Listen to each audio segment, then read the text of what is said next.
Dears, എല്ലാവർക്കും ദിജോസ് വേൾഡിൻ്റെ പുതിയൊരു വീഡിയോയിലേക്ക് സ്വാഗതം. ഇന്നത്തെ വീഡിയോയിൽ സംസാരിക്കുന്നത് ജൂൺ മാസത്തിൽ പ്രഗ്നൻസി പോസിറ്റീവ് ആകാൻ സഹായിച്ച 2 ടിപ്സിനെ പറ്റിയിട്ടാണ് കേട്ടോ. ഈ ടിപ്സ് കൃത്യമായിട്ട് ഫോളോ ചെയ്തിട്ട് ഒരുപാട് പേർക്ക് പ്രഗ്നൻ്റ് ആവാൻ സാധിച്ചു എന്ന് പറഞ്ഞിട്ടുണ്ടായിരുന്നു. അപ്പോൾ ആ ടിപ്സ് എന്തൊക്കെയാണെന്ന് നമുക്ക് നോക്കാം. വീഡിയോ നമുക്ക് സ്റ്റാർട്ട് ചെയ്യാം. എല്ലാ ദിവസവും നമ്മുടെ ചാനലിൽ ഡൗട്ട്സ് ഒക്കെ ക്ലിയർ ചെയ്യുന്നതിന് വേണ്ടിയിട്ട് ഒരു ലൈവ് സെഷൻ നടക്കുന്നുണ്ട്. 11 o'clockന് ശേഷം, അതായത് രാവിലെ 11 മണിക്ക് ശേഷം ഏത് സമയത്താണ് ലൈവ് വരുന്നതെന്ന് നിങ്ങൾക്ക് കമ്മ്യൂണിറ്റി ടാബ് നോക്കിക്കഴിഞ്ഞാൽ മനസ്സിലാകും. എന്തെങ്കിലും ഡൗട്ട്സ് ഉണ്ടെങ്കിൽ അപ്പോൾ നിങ്ങൾക്ക് ലൈവിൽ ചോദിക്കാവുന്നതാണ്. ഡയറക്റ്റായിട്ട് നമുക്ക് ഇൻട്രാക്ഷൻ നടത്താം കേട്ടോ. അല്ലെങ്കിൽ പീരിയഡ്സ് ഒന്ന് മിസ്സായതിനു ശേഷം പിന്നീട് പ്രഗ്നൻസി ടെസ്റ്റ് ചെയ്ത് നോക്കിയപ്പോൾ നെഗറ്റീവ് ആവുകയും ഉടനെ തന്നെ പീരിയഡ്സ് ആവുകയും ചെയ്തു. എങ്ങനെ ഇതിനെ ഓവർകം ചെയ്യാം? ഒരുപാട് പേര് ചോദിക്കുന്ന ഒരു കാര്യമാണ്. അതിനെ പറ്റിയിട്ടുള്ളതാണ് കേട്ടോ ഇന്നത്തെ വീഡിയോ. എങ്ങനെ നമുക്ക് പീരിയഡ്സിനെ മിസ്സാക്കിക്കൊണ്ട് പ്രഗ്നൻ്റ് ആകാം, എളുപ്പത്തിൽ കൺസീവ് എങ്ങനെയാകാം. ഈ ഒരു പ്രോസസ്സ് നമ്മൾ തുടങ്ങേണ്ടത് എവിടെ നിന്നാണ് എന്നറിയാത്തവരാണ് നമ്മളിൽ ബഹുഭൂരിപക്ഷം സ്ത്രീകളും. എസ്പെഷ്യലി അവരെല്ലാവരും കൂടി ഏറ്റവും കൂടുതൽ ഫോക്കസ് ചെയ്യുന്നത് അവരുടെ ഓവുലേഷൻ ദിവസങ്ങളിലാണ്. ഓവുലേഷൻ ഡേ എന്ന് പറയുന്നത് നമ്മുടെ ഏതെങ്കിലും ഒരു അണ്ടാശയത്തിൽ നിന്ന് മൂപ്പെത്തിയിട്ടുള്ള ഒരു അണ്ടം പുറത്തേക്ക് വരുന്ന ദിവസമാണ്. ഈ പുറത്തേക്ക് വരുന്ന ദിവസം ആ ഒരു പെർട്ടിക്കുലർ ആയിട്ടുള്ള ഒരു ഓവുലേഷൻ ദിവസത്തെ ഒരു 24 hours അല്ലെങ്കിൽ മാക്സിമം 36 hours ആയിരിക്കും. പക്ഷേ നമ്മൾ ആ ഒരു പ്രഗ്നന്റ് ആകാനായിട്ടുള്ള സാധ്യത കൂട്ടാൻ വേണ്ടിയിട്ട് ഓൾമോസ്റ്റ് ഒരു 5 days മുൻപ് മുതൽ തന്നെ ഫിസിക്കൽ കോൺടാക്ട് സ്റ്റാർട്ട് ചെയ്യും. Then exact ovulation day physical contact ചെയ്യും. ദെൻ അതിനുശേഷം ഒരു 2 ദിവസം കൂടി ഫിസിക്കൽ കോൺടാക്ട് പലരും തന്നെ ചെയ്യാറുണ്ട്. ഇത് നിങ്ങൾ എല്ലാവരും തന്നെ പ്രഗ്നന്റ് ആകാൻ വേണ്ടിയിട്ടുള്ള സാധ്യത വളരെയധികം ഇൻക്രീസ് ചെയ്യും. അപ്പോൾ ഈ ഒരു പ്രോസസ്സ് നടക്കുന്നത് ഓവുലേഷൻ ദിവസം മാത്രമാണ് എന്നാണ് എല്ലാവരുടെയും മിഥ്യാധാരണ. എന്നാൽ നേരെ മറിച്ച് നമ്മളുടെ ആ ഒരു അണ്ടം ഓവുലേഷന് വേണ്ടിയിട്ട് പ്രിപ്പയർ ആകണമെങ്കിൽ അതിന്റെ പ്രോസസ്സ് അവിടെ സ്റ്റാർട്ട് ചെയ്യുന്നത് എന്നാണോ നമുക്ക് പീരിയഡ്സ് ആവുന്നത്, പീരിയഡ്സിന്റെ 2nd അല്ലെങ്കിൽ ഒരു 3rd ഡേ മുതലൊക്കെ ആയിരിക്കും. ഓൾമോസ്റ്റ് നമ്മുടെ ആ ഒരു പ്രഗ്നൻസിക്ക് വേണ്ടിയിട്ട് അല്ലെങ്കിൽ ഒരു ഓവുലേഷന് വേണ്ടിയിട്ട് പ്രിപ്പയർ ആകാനായിട്ട് വെയിറ്റ് ചെയ്തിരിക്കുന്ന അണ്ടങ്ങളെ സെലക്ട് ചെയ്യുന്നത് നമ്മുടെ എന്നാണോ നമുക്ക് ഉണ്ടാകുന്നത് അതിനേക്കാൾ ഒരു 3 മാസം മുൻപൊക്കെ ആയിരിക്കും. അതിനുശേഷം അവിടെ ആ ഒരു ഓവുലേഷന് തയ്യാറെടുക്കാൻ വരുന്ന ഒരു കൂട്ടം ഫോളിക്കിൾസ് പിന്നീട് അവരുടെ ഗ്രോത്ത് എത്തി അവർ മെച്യൂർ ആകുന്ന ഒരു സമയം എന്ന് പറയുന്നത് നമ്മുടെ പീരിയഡ്സിന്റെ 3rd ഡേയോ അല്ലെങ്കിൽ 2nd ഡേയോ തുടങ്ങിയിട്ട് നമ്മുടെ ഓവുലേഷൻ ദിവസം അപ് ടു നമ്മുടെ ഓവുലേഷൻ ദിവസം വരെയാണ് ഈ ഒരു പ്രോസസ്സ് നടക്കുന്നത്. ആ ഒരു ദിവസങ്ങളിൽ നമ്മുടെ അണ്ടം പൊട്ടി നമുക്ക് ഓവുലേഷൻ ഉണ്ടാവുന്നു. അങ്ങനെ നമുക്ക് പ്രഗ്നന്റ് ആകാനായിട്ടുള്ള സാധ്യതകൾ സ്റ്റാർട്ട് ചെയ്യുന്നു. അപ്പോൾ നിങ്ങൾക്ക് മനസ്സിലായിട്ടുണ്ടാവുമല്ലോ, നമ്മൾ പ്രോസസ്സ് എപ്പോഴും സ്റ്റാർട്ട് ചെയ്യേണ്ടത് നമ്മുടെ പീരിയഡ്സിന്റെ 2nd ഡേ മുതലാണ്. പീരിയഡ്സിന്റെ 2nd ഡേ മുതൽ നമ്മൾ എന്തെല്ലാം പ്രോസസ്സ് ചെയ്യണം എന്നുള്ള കാര്യം നമ്മൾ ആലോചിക്കേണ്ടേ. ഏറ്റവും കൂടുതൽ പീരിയഡ്സിന്റെ 2nd ഡേ ഒക്കെ എന്നൊക്കെ പറയുന്നത് ഒരുപാട് പ്രഗ്നൻസി എക്സ്പെക്ട് ചെയ്തിട്ട് അത് കിട്ടാത്തവര് കരഞ്ഞ് തളർന്നിരിക്കുന്ന ഒരു ദിവസമായിരിക്കും. ഞാൻ ഒരുപാട് എക്സ്പെക്ട് ചെയ്തു, ഒരുപാട് ലക്ഷണങ്ങൾ ഉണ്ടായി, പക്ഷെ എനിക്ക് പീരിയഡ്സ് ആയല്ലോ എന്ന് ആലോചിച്ചിട്ട് നമ്മൾ വിഷമിച്ചിരിക്കുന്ന സമയങ്ങളിലായിരിക്കും നമ്മുടെ ഓവുലേഷന് വേണ്ടിയിട്ട് നമ്മുടെ ശരീരം സ്റ്റാർട്ട് ചെയ്ത് തുടങ്ങുന്നത്. അപ്പോൾ ഈ ഒരു സമയത്ത് നിങ്ങൾ അനുഭവിക്കുന്ന സ്ട്രെസ് ഒരുപാട് നിങ്ങളുടെ ആ ഒരു പ്രഗ്നൻസി ആ ഒരു ഓവുലേഷൻ ദിവസം കൂടി നിങ്ങൾക്ക് മിസ്സായി പോകാനായിട്ടുള്ള ഒരു കാരണമാകുന്നു. കാരണം നമ്മൾ സ്ട്രെസ്സിലിരിക്കുമ്പോഴേക്കും ഞാൻ ഓൾറെഡി നിങ്ങളോട് പറഞ്ഞിട്ടുണ്ട്, നമ്മുടെ സ്ട്രെസ്സിനെ ഒന്ന് റിഡ്യൂസ് ചെയ്യുന്നതിന് വേണ്ടിയിട്ട് നമ്മുടെ ശരീരം വർക്ക് ചെയ്യും. അങ്ങനെ വരുമ്പോഴേക്കും നമ്മളുടെ ശരീരത്തിലെ ഹാപ്പി ഹോർമോൺസിന്റെ പ്രൊഡക്ഷൻ അവിടെ കുറയുകയും തന്മൂലം നമ്മുടെ പ്രഗ്നന്റ് ആകാനായിട്ടുള്ള സാധ്യതകൾ കുറയുകയും ചെയ്യുന്നു. അപ്പൊ അതിനൊന്ന് ഓവർകം ചെയ്യണമെങ്കിൽ നമ്മൾ പീരിയഡ്സിന്റെ 2nd ഡേ മുതൽ തുടങ്ങേണ്ടത് ആ ഒരു മാസം നിങ്ങൾക്ക് മിസ്സായി പോയിട്ടുണ്ടെങ്കിൽ അതിനെ ആലോചിച്ച് വിഷമിക്കാതെ ഇനി അങ്ങോട്ട് എന്ത് എന്ന് ആലോചിച്ച് ചിന്തിക്കാതെ നമുക്ക് ഒരു മാസവും മുൻപോട്ട് ഉണ്ടല്ലോ എന്ന് നമ്മൾ ചിന്തിച്ച് മുൻപോട്ട് പോകണം. സ്ട്രെസ് നിങ്ങൾ കംപ്ലീറ്റ് ആയിട്ട് അവോയ്ഡ് ചെയ്യണം. രണ്ടാമതായിട്ട് നിങ്ങൾ ചെയ്യേണ്ട കാര്യങ്ങൾ, വെള്ളം ധാരാളം കുടിക്കുക. നിങ്ങളെ കൊണ്ട് എത്രത്തോളം വെള്ളം കുടിക്കാൻ പറ്റുമോ അത്രത്തോളം വെള്ളം നിങ്ങൾ കുടിക്കുക. കാരണം നമ്മൾ വെള്ളം കുടിക്കുമ്പോഴേക്കും നമ്മളുടെ ശരീരത്തിൽ ഓക്സിജൻ കൂടുതലായിട്ട് എത്തുന്നു. ഓക്സിജൻ എന്ന് പറയുമ്പോഴേക്കും നിങ്ങൾ അറിയാലോ, നമ്മുടെ വെള്ളം എന്ന് പറയുന്നത് H2O ആണ്. ഹൈഡ്രജനും ഓക്സിജനും തമ്മിൽ ചേർന്നിട്ടുള്ളതാണ് ആ വെള്ളം എന്ന് പറയുന്നത്. അപ്പോൾ നിങ്ങൾ വെള്ളം ധാരാളം കുടിക്കുമ്പോഴേക്കും ഓക്സിജൻ നമ്മളുടെ ശരീരത്തിൽ കൂടുതലായിട്ട് എത്തുന്നു. ഈ ഓക്സിജൻ റിച്ച് ആയിട്ടുള്ള ആ ഒരു ബ്ലഡ് നമ്മളുടെ ശരീരത്തിലെ ഓരോ ഭാഗങ്ങളിലോട്ടും എത്തുമ്പോഴേക്കും ആ ഓരോ ശരീരഭാഗങ്ങളും നല്ലതുപോലെ എഫക്റ്റീവായിട്ട് വർക്ക് ചെയ്യുന്നതിന് അത് സഹായിക്കുന്നു. അപ്പോൾ പീരിയഡ്സിന്റെ സമയങ്ങളിൽ എത്രത്തോളം വെള്ളം നിങ്ങൾക്ക് കുടിക്കാൻ പറ്റുമോ അത്രത്തോളം വെള്ളം നിങ്ങൾ കുടിക്കുക. പീരിയഡ്സിന്റെ സമയത്ത് ധാരാളം വെള്ളം കുടിച്ചു കഴിഞ്ഞാൽ അപ്പോൾ യൂറിനേറ്റ് ചെയ്തിട്ട് വരുമല്ലോ, അത് നമുക്കൊരു ഡിസ്കംഫർട്ട് അല്ലേ എന്ന് നിങ്ങൾ ഒരിക്കലും ചിന്തിക്കാതിരിക്കാം. നോർമലി കുടിക്കേണ്ട വെള്ളം എത്രയാണോ അതിനേക്കാളും ഒരു 1/4 ഭാഗമെങ്കിലും ഉയർത്തിക്കൊണ്ട് വരാനായിട്ട് നിങ്ങൾ ശ്രദ്ധിക്കുക കേട്ടോ. അതുപോലെ തന്നെ വെള്ളം മാത്രമല്ല, വാട്ടറി കണ്ടന്റ് അടങ്ങിയിട്ടുള്ള ഫ്രൂട്ട്സും നിങ്ങൾ കഴിക്കാനായിട്ട് ശ്രദ്ധിക്കുക. വാട്ടറി കണ്ടന്റ് അടങ്ങിയിട്ടുള്ള ഫ്രൂട്ട്സും നിങ്ങളുടെ ശരീരത്തിലോട്ട് എത്തുന്നത് അതിലുള്ള വിറ്റമിൻസും കൂടി നിങ്ങളുടെ ശരീരത്തിലോട്ട് എത്തുന്നതിന് സഹായിക്കും കേട്ടോ. രണ്ടാമതായിട്ട് ശ്രദ്ധിക്കേണ്ടത്, പീരിയഡ്സിന്റെ 2nd ഡേ എന്ന് പറയുന്നത് നമ്മൾ ആ ശരീരത്തിലെ മുഴുവൻ ബ്ലഡിനെ അങ്ങോട്ട് പുറത്തേക്ക് കളയേണ്ട ഒരു സമയമാണ്. പീരിയഡ്സിന്റെ സമയത്ത് എന്തെങ്കിലും ബ്ലഡ് ലെഫ്റ്റ് ഓവർ ആയിട്ട് അവിടെ കിടക്കുന്നുണ്ടെങ്കിൽ അത് നമുക്ക് ഭാവിയിൽ പ്രശ്നങ്ങൾ ഉണ്ടാകും. ഇടയ്ക്കിടയ്ക്ക് സ്പോട്ടിങ്ങും ബ്ലീഡിങ്ങും ഒക്കെ ഉണ്ടാകുന്നതിന് അത് കാരണമാകും. അപ്പൊ നമ്മൾ എന്ത് ചെയ്യണം? നമ്മുടെ യൂട്രസിനെ ക്ലീൻ ചെയ്യണം. യൂട്രസിനെ ക്ലീൻ ചെയ്യാൻ വേണ്ടിയിട്ട് നമ്മൾ എന്താ ചെയ്യേണ്ടത്? ഒന്നെങ്കിൽ ഇഞ്ചി ഇട്ട് തിളപ്പിച്ചിട്ടുള്ള വെള്ളം കുടിക്കാം, അതല്ലെങ്കിൽ നിങ്ങൾക്ക് പപ്പായ കഴിക്കാം. അതല്ലെങ്കിൽ നിങ്ങൾക്ക് പൈനാപ്പിൾ കഴിക്കാം. ഇത് ചെയ്യുന്നതോടൊപ്പം നിങ്ങളുടെ ശരീരത്തിലെ മൊത്തത്തിലുള്ള ബ്ലഡ് പുറത്തേക്ക് പോകുന്നതിന് അത് സഹായിക്കുന്നു. ലെഫ്റ്റ് ഓവർ ആയിട്ട് എന്തെങ്കിലും ബ്ലഡ് കിടക്കുന്നതിനോ അല്ലെങ്കിൽ ഇടയ്ക്കിടയ്ക്ക് നമുക്ക് മിഡ് സൈക്കിൾ സ്പോട്ടിംഗ് ഉണ്ടാകുന്നതോ പ്രിവെന്റ് ചെയ്യാനായിട്ട് ഇത് സഹായിക്കുന്നു. അപ്പോൾ ഇഞ്ചി ഇട്ട് തിളപ്പിച്ചിട്ടുള്ള വെള്ളം നിങ്ങൾ ബ്രേക്ക്ഫാസ്റ്റ് കഴിഞ്ഞിട്ടുള്ള സമയത്ത് നിങ്ങൾക്ക് കുടിക്കാവുന്നതാണ്. അതല്ലെങ്കിൽ റോ പപ്പായ അല്ലെങ്കിൽ നിങ്ങൾ പൈനാപ്പിൾ കഴിക്കാവുന്നതാണ്. മൂന്നാമതായിട്ട് നിങ്ങൾ ശ്രദ്ധിക്കേണ്ട ഒരു കാര്യം, ഡാർക്ക് ചോക്ലേറ്റ് കൂടുതലായിട്ടും കഴിക്കാം.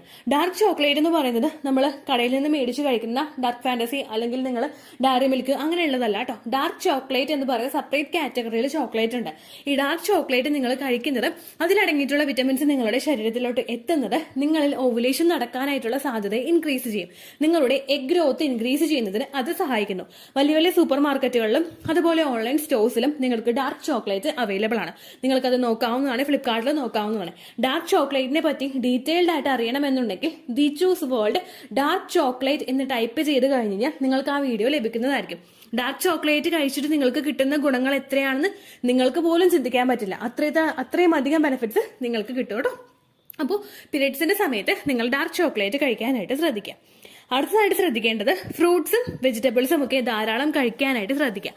ഇപ്പോൾ ഫ്രൂട്ട്സിൽ നമ്മൾ പറയുന്നു അല്ലെങ്കിൽ വെജിറ്റബിൾസ് നമ്മൾ കഴിക്കാനായിട്ട് പറയുന്നു. ഇതിൽ ഏതാണ് കഴിക്കേണ്ടതെന്ന് ചോദിച്ചു കഴിഞ്ഞാൽ പയർ വർഗ്ഗങ്ങൾ ധാരാളം കഴിക്കുക. അതുപോലെ ബീൻസ് ഒക്കെ ധാരാളം കഴിക്കുന്നത് നല്ലതാണ്. ഈ ബീൻസിലൊക്കെ അയേൺ ഉണ്ട്, വിറ്റമിൻ ബി കോംപ്ലക്സ് ഉണ്ട്, മാഗ്നീഷ്യം ഉണ്ട്. ഇതെല്ലാം നിങ്ങൾക്കറിയാലോ. ഹെൽത്തി ആയിട്ടുള്ള ഒരു എഗ്ഗ് പ്രൊഡ്യൂസ് ചെയ്യുന്നതിനും ആ എഗ്ഗിനെ കൃത്യമായിട്ട് ഗ്രോത്ത് എത്തി അത് പൊട്ടുന്നതിനും ഇത് സഹായിക്കുന്നു. പിന്നെ നമ്മൾ കൂടുതലായിട്ട് കഴിക്കേണ്ടത് നട്ട്സ് ആണ്. നട്ട്സ് കഴിക്കുമ്പോൾ നമുക്ക് ഒരുപാട് ബെനിഫിറ്റ് നമ്മുടെ ശരീരത്തിലുണ്ടാകും. ഒരുപാട് വിറ്റമിൻസ് ഉണ്ടാകും, ഒരുപാട് ന്യൂട്രിയൻസ് ഉണ്ടാകും. നിങ്ങളുടെ ശരീരത്തിലവിടെ ആ വിറ്റമിൻസും മിനറൽസും ഒക്കെ എത്തുന്നതിന് അത് സഹായിക്കുന്നു. എന്റെ മോനെ ഞാൻ പ്രഗ്നന്റ് ആയിരുന്ന സമയത്ത് കുഞ്ഞിന്റെ ഗ്രോത്ത് പുറകോട്ട് വന്നിരുന്നു. ഒരുപാട് കാര്യങ്ങളിൽ ഞാൻ ടെൻഷൻ ആയിരുന്നത് കൊണ്ടും അതുപോലെ മറ്റുള്ള ബുദ്ധിമുട്ടുകൾ ഉണ്ടായിരുന്നതുകൊണ്ടും കുഞ്ഞിന്റെ ഗ്രോത്ത് പുറകോട്ടേക്ക് വന്നിരുന്നു. അങ്ങനെ വന്ന സമയത്ത് എന്നോട് ഡോക്ടർ പറഞ്ഞ കാര്യമാണ് നട്ട്സ് കഴിക്കുക, പിസ്ത കഴിക്കുക, അതുപോലെ എഗ് വൈറ്റ് കഴിക്കുക, പാല് കുടിക്കുക. ഇതെല്ലാം ചെയ്യുമ്പോൾ ഗ്രോത്ത് കൂടുമെന്ന് ഡോക്ടർ പറഞ്ഞു. മിറാക്കിൾ എന്ന പോലെ എന്റെ കുഞ്ഞിന്റെ ഗ്രോത്ത് അവിടെ കൂടി. എനിക്ക് പിന്നെയും കുഞ്ഞിന്റെ ഗ്രോത്ത് പുറകോട്ട് പോവുകയാണെങ്കിൽ ഇമ്മീഡിയറ്റ് സി സെക്ഷൻ പറഞ്ഞതായിരുന്നു എന്റെ ഗൈനക്കോളജിസ്റ്റ്. പക്ഷേ ഞാൻ സ്കാൻ ചെയ്തപ്പോഴേക്കും ഡോക്ടർ പറഞ്ഞു പ്രശ്നമില്ല, ഗ്രോത്ത് മുമ്പോട്ടേക്ക് പോകുന്നുണ്ട്. അതിന് സഹായിച്ച് തന്നെ നട്ട്സ് കഴിക്കുന്ന ഒരു ശീലമാണ് കേട്ടോ. അതുപോലെ തന്നെ നിങ്ങളും നട്ട്സ് കഴിക്കാനായിട്ട് ശ്രദ്ധിക്കുക. പ്രോട്ടീൻസും മിനറൽസും വിറ്റമിൻസും ആന്റി ഓക്സിഡൻസും ഒക്കെ നട്ട്സിൽ ഉണ്ട്. അത് നിങ്ങൾ കഴിക്കാനായിട്ട് ശ്രദ്ധിക്കുക. പിസ്ത കഴിക്കുന്നത് നല്ലതാണ്, ബദാം കഴിക്കുന്നത് നല്ലതാണ്, വാൾനട്ട് കഴിക്കുന്നത് നല്ലതാണ്, ഡ്രൈ ഫിഗ് കഴിക്കുന്നത് നല്ലതാണ്. ഇതെല്ലാം ഒരുപാട് ബെനിഫിറ്റുകൾ നിങ്ങൾക്ക് കൊണ്ടുവന്ന് തരും. ഈ ബെനിഫിറ്റുകൾ കൂടുതലായിട്ട് കിട്ടും എന്ന് വെച്ചിട്ട് നിങ്ങൾ ഒരിക്കലും അത് കൂടുതലായിട്ട് കഴിക്കരുത്. കുറച്ച് എടുത്തിട്ട് മാത്രം നിങ്ങൾ കഴിക്കാം. അതായത് ഒരു 3-4 ബദാം കഴിക്കുക. ബദാം വെള്ളത്തിലിട്ട് കുതിർത്തിയതിനു ശേഷം അതിന്റെ തൊലി കളഞ്ഞിട്ട് നിങ്ങൾക്കത് കഴിക്കാവുന്നതാണ്. പലരും ചോദിക്കുന്ന ഒരു കാര്യമാണ് എന്തെങ്കിലും ഒന്ന് മിക്സ് ചെയ്തിട്ട് കഴിച്ചോട്ടെ. അതായത് ഇപ്പോൾ ബദാമും അതുപോലെ വാൾനട്ട് അതുപോലെ ഡ്രൈ ഫിഗ് ഇതൊക്കെ മിക്സ് ചെയ്തിട്ട് കഴിച്ചോട്ടെ എന്ന് പലരും ചോദിക്കാറുണ്ട്. നമ്മൾ മനസ്സിലാക്കേണ്ട ഒരു കാര്യം എന്ന് പറയുന്നത് ബദാമിന്റെ വെള്ളം നമ്മൾ കുടിക്കണമെന്നില്ല. ബദാമിന്റെ ആ ഒരു തൊലി പൊളിച്ച് കളഞ്ഞിട്ട് നമുക്ക് ആ വെള്ളം കളയാവുന്നേ. പക്ഷെ ഡ്രൈ ഫിഗിന്റെ വെള്ളം നമ്മൾ കുതിർത്ത വെള്ളം കുടിക്കുന്നത് നല്ലതാണ്. ഒരുപാട് ബെനിഫിറ്റ് നമുക്ക് ആ വെള്ളം കുടിക്കുന്നതോടുകൂടി അതിന്റെ സത്തും കൂടി നമുക്ക് കിട്ടും. കഴുകിയതിനു ശേഷം ഡ്രൈ ഫിഗ് നമ്മൾ വെള്ളത്തിൽ ഇട്ട് കഴിഞ്ഞാൽ കേട്ടോ. അപ്പോൾ നമുക്ക് രണ്ട് രീതിക്കായിരിക്കും ബെനിഫിറ്റ് കൊണ്ടുവന്ന് തരുന്നത്. ബദാം കുതിർത്തിയിട്ട് കഴിക്കുന്നത് ഒരുപാട് ബെനിഫിറ്റ് നമുക്ക് കൊണ്ടുവന്ന് തരും. അതുപോലെ അല്ലാണ്ട് ഇപ്പോൾ നിങ്ങൾക്ക് 2, 3, 4 പിസ്ത എടുത്തിട്ടോ അല്ലെങ്കിൽ വാൾനട്ട് എടുത്തിട്ടോ അല്ലെങ്കിൽ ഡ്രൈ ഫിഗ് എടുത്തിട്ടോ നിങ്ങൾക്ക് കഴിക്കാവുന്നതാണ്. അതുപോലെ തന്നെ ഉണക്കമുന്തിരി വെള്ളത്തിലിട്ട് നിങ്ങൾക്ക് കഴിക്കാവുന്നതാണ്. നിങ്ങളിത് കഴിക്കുന്ന സമയത്ത് പ്രത്യേകം ശ്രദ്ധിക്കണം. 2 മീൽസിന്റെ ഇടയ്ക്ക് ഒരു ഗ്യാപ്പ് ഉള്ള സമയത്ത്, അതായത് രാവിലത്തെ ബ്രേക്ക്ഫാസ്റ്റ് കഴിച്ചു ഉച്ചക്കത്തെ ലഞ്ച് കഴിക്കുന്നതിന് മുൻപ് നിങ്ങൾക്ക് വിശക്കുന്ന ഒരു സമയമുണ്ടല്ലോ, ഈ സമയത്ത് വേണം നിങ്ങളുടെ ശരീരത്തിലോട്ട് എടുക്കാൻ വേണ്ടിയിട്ട്. അപ്പോൾ ഇതിന്റെ ഗുണങ്ങൾ കംപ്ലീറ്റ് ആയിട്ട് നമ്മുടെ വയറിലോട്ട് നമ്മുടെ ശരീരം മൊത്തം അങ്ങോട്ട് ആഗിരണം ചെയ്യും. അങ്ങനെയുള്ള കാര്യം ചെയ്യാനായിട്ട് നിങ്ങൾ ശ്രദ്ധിക്കുക കേട്ടോ. അതുപോലെ തന്നെ പച്ചക്കറികൾ കഴിക്കുന്ന കൂട്ടത്തിലാണെങ്കിൽ നമ്മൾ ക്യാബേജ് കഴിക്കുന്നത് നല്ലതാണ്, ചീര കഴിക്കുന്നത് നല്ലതാണ്, കോളിഫ്ലവർ കഴിക്കുന്നത് നല്ലതാണ്. ഇതിലെല്ലാത്തിലും തന്നെ ഫോളേറ്റ് ഉണ്ട്, അയേൺ ഉണ്ട്, മാഗ്നീഷ്യം ഉണ്ട്, കാൽഷ്യം ഉണ്ട്, വിറ്റമിൻ എ ഉണ്ട്, വിറ്റമിൻ സി ഉണ്ട്, വിറ്റമിൻ ബി ഉണ്ട്, വിറ്റമിൻ ഇ ഉണ്ട്. ഇതെല്ലാം തന്നെ എന്താണ് ഗുണങ്ങൾ നമുക്ക് തരുന്നതെന്ന് നിങ്ങൾക്ക് എല്ലാവർക്കും അറിയാലോ. എഗ് ഗ്രോത്ത് കറക്റ്റ് ആയിട്ട് ഇൻക്രീസ് ചെയ്യാൻ വേണ്ടിയിട്ട് ഇതെല്ലാം സഹായിക്കുന്നുണ്ട്. അപ്പോൾ ഇത്തരം കാര്യങ്ങൾ നിങ്ങൾ കംപ്ലീറ്റ് ആയിട്ട് ശ്രദ്ധിക്കുക. ഈ മാസവും മിസ്സായി പോയല്ലോ എന്ന് വിചാരിച്ച് നമ്മൾ വിഷമിച്ചിരുന്നു കഴിഞ്ഞാൽ ഉറപ്പായിട്ട് നിങ്ങൾക്ക് അടുത്തൊരു മാസം കൂടി മിസ്സാവും കേട്ടോ. പിന്നെ പീരിയഡ്സിന്റെ സമയങ്ങളിൽ നിങ്ങൾക്ക് മൈൽഡ് ആയിട്ടുള്ള എക്സസൈസ് ചെയ്യുന്നതിന് നിങ്ങൾ കംഫർട്ടബിൾ ആണെങ്കിൽ നിങ്ങൾക്ക് ചെയ്യാവുന്നതാണ്. വാക്കിംഗ് ചെയ്യുന്നത് നല്ലതാണ്, 8 വാക്കിംഗ് ചെയ്യുന്നത് നല്ലതാണ്. ഇതൊക്കെ നിങ്ങൾ കംഫർട്ടബിൾ ആണെങ്കിൽ മാത്രം. അതുപോലെ തന്നെ ബ്രീത്തിങ് എക്സസൈസും നിങ്ങൾ ചെയ്യുന്നത് നല്ലതാണ്. നിങ്ങൾക്ക് പലർക്കും തന്നെ പീരിയഡ്സ് ആവുന്ന സമയത്ത് ലെഗ് അപ്പ് ദ വാൾ ചെയ്യാനൊന്നും ഒട്ടും തന്നെ കംഫർട്ടബിൾ ആയിരിക്കില്ല. അങ്ങനെ ഇല്ലാത്തവർക്ക് അത് ചെയ്യേണ്ട ആവശ്യമില്ല. ബ്ലീഡിംഗ് നിന്നതിന് ശേഷം നിങ്ങൾക്ക് അത് ചെയ്യാവുന്നതാണ്. അങ്ങനെയാണെങ്കിൽ നിങ്ങൾ കംപ്ലീറ്റ് ആയിട്ടിരിക്കുന്ന സമയത്ത്, ഒന്ന് ഫ്രീ ആയിട്ടിരിക്കുന്ന സമയത്ത് നിങ്ങൾക്ക് ബ്രീത്തിങ് എക്സസൈസ് ചെയ്യാവുന്നതാണ്. പ്രാണായാമാസ് ചെയ്യുന്നത് നല്ലതാണ്, മെഡിറ്റേഷൻ ചെയ്യുന്നത് നല്ലതാണ്, വാക്കിംഗ് ചെയ്യുന്നത് നല്ലതാണ്. ഇതെല്ലാം നിങ്ങൾക്ക് ഒരുപാട് ബെനിഫിറ്റ് കൊണ്ടുവന്ന് തരും കേട്ടോ. അപ്പോൾ ഒരിക്കലും കഴിഞ്ഞു പോയ മാസത്തെ പറ്റി ആലോചിച്ചിട്ട് നിങ്ങൾ വിഷമിക്കാതിരിക്കുക. കംപ്ലീറ്റ് ആയിട്ട് ഫെർട്ടിലിറ്റി ഇൻക്രീസ് ചെയ്യാൻ സഹായിക്കുന്ന ഈ ടിപ്സ് നിങ്ങൾ ഫോളോ ചെയ്യാം കേട്ടോ. ഇത്രയേ ഉള്ളൂ വീഡിയോ. യൂസ്ഫുൾ ആയി കാണുമെന്ന് വിശ്വസിക്കുന്നു. യൂസ്ഫുൾ ആവുന്നുണ്ടെങ്കിൽ ലൈക്ക് ചെയ്യുക, ഫ്രണ്ട്സിനൊക്കെ ഷെയർ ചെയ്ത് കൊടുക്കുക കേട്ടോ. എന്തെങ്കിലും സംശയം ഉണ്ടെങ്കിൽ നിങ്ങൾ കമൻസിൽ ചോദിക്കുക. പണ്ടത്തെ വീഡിയോയ്ക്ക് കമൻസ് ഇടുന്നവർക്ക് റിപ്ലൈ ലഭിക്കുന്നില്ലെങ്കിൽ ലേറ്റസ്റ്റ് ആയിട്ട് ഞാൻ ഏത് വീഡിയോ ആണോ അപ്ലോഡ് ചെയ്യുന്നത് അതിന് താഴെ കമൻറ്റ് ഒന്ന് കോപ്പി പേസ്റ്റ് ചെയ്യാനായിട്ട് ശ്രദ്ധിക്കുക കേട്ടോ. അതുപോലെ ഓവുലേഷൻ ഡേറ്റ് കാൽക്കുലേറ്റ് ചെയ്ത് തരാനായിട്ട് റിക്വസ്റ്റ് ചെയ്യുന്ന ആളുകൾ എത്രയാണോ സൈക്കിൾ ലെങ്ത് അത് മെൻഷൻ ചെയ്യാനായിട്ട് ശ്രദ്ധിക്കുക. സൈക്കിൾ ലെങ്ത് എന്നതുകൊണ്ട് ഉദ്ദേശിച്ചത് ഓരോ മാസവും എത്ര ദിവസം കൂടുമ്പോഴാണോ ബ്ലീഡിങ് വരുന്നത് അതാണ് സൈക്കിൾ ലെങ്ത്. കഴിഞ്ഞ മാസം ഒരു 8-ാം തീയതിയാണ് ബ്ലീഡിങ് ആയതെങ്കിൽ ഈ മാസം 6-ാം തീയതിയാണ് ബ്ലീഡിങ് ആയതെങ്കിൽ കഴിഞ്ഞ മാസം 8-ാം തീയതി മുതൽ ഈ മാസം 6-ാം തീയതി വരെ എത്ര ദിവസമുണ്ടോ അത് കാലണ്ടറിൽ എണ്ണി തിട്ടപ്പെടുന്നതാണ് നിങ്ങളുടെ സൈക്കിൾ ലെങ്ത്. സൈക്കിൾ ലെങ്ത് നമ്മൾ കൃത്യമായിട്ട് കാൽക്കുലേറ്റ് ചെയ്യുകയാണെങ്കിൽ ഓവുലേഷൻ ഡേറ്റ് എളുപ്പത്തിൽ കണ്ടുപിടിക്കാൻ വേണ്ടിയിട്ട് ഒരുപാട് ആപ്ലിക്കേഷൻസും ഒരുപാട് ഓൺലൈൻ ആയിട്ടുള്ള വെബ്സൈറ്റുകളും ഇന്ന് നമുക്ക് അവൈലബിൾ ആണ്. പ്ലേ സ്റ്റോറിൽ പോയിട്ട് ഓൺലൈൻ ഓവുലേഷൻ ട്രാക്കർ എന്ന് ടൈപ്പ് ചെയ്ത് കഴിഞ്ഞാൽ നിങ്ങൾക്ക് അതുമായിട്ട് ബന്ധപ്പെട്ടിട്ടുള്ള ആപ്ലിക്കേഷൻസ് കിട്ടും. അത് പറ്റുന്നില്ല എങ്കിൽ ഗൂഗിളിൽ പോയിട്ട് ഓൺലൈൻ ഓവുലേഷൻ കാൽക്കുലേറ്റർ എന്ന് ടൈപ്പ് ചെയ്ത് കഴിഞ്ഞാൽ അതുമായിട്ട് ബന്ധപ്പെട്ടിട്ടുള്ള വെബ്സൈറ്റുകൾ നിങ്ങൾക്ക് കിട്ടും. അതിൽ നിങ്ങളുടെ ലാസ്റ്റ് മന്തിലെ മെൻസ്ട്രേഷൻ്റെ ഡേറ്റും ഒപ്പം ഞാൻ ഈ പറഞ്ഞ രീതിക്ക് നിങ്ങൾ കാൽക്കുലേറ്റ് ചെയ്യുന്ന സൈക്കിൾ ലെങ്ത്തും എൻ്റർ ചെയ്ത് കൊടുക്കുകയാണെങ്കിൽ നിങ്ങൾക്ക് കൃത്യമായിട്ട് ഓവുലേഷൻ ഡേറ്റ് കണ്ടുപിടിക്കാനായിട്ട് സാധിക്കും.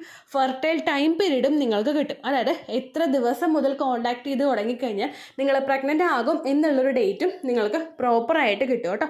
ഇത് കാൽക്കുലേറ്റ് ചെയ്യുന്ന സമയത്ത് സൈക്കിൾ ലെങ്ത് കാൽക്കുലേറ്റ് ചെയ്യുന്ന സമയത്ത് നിങ്ങളുടെ ആ ഒരു കലണ്ടറിൽ നോക്കി തന്നെ നിങ്ങൾ കാൽക്കുലേറ്റ് ചെയ്യുക. പല മാസങ്ങളിലും 30-31 ദിവസമുണ്ട്, അതുകൊണ്ടാണ് അങ്ങനെ പറഞ്ഞത്.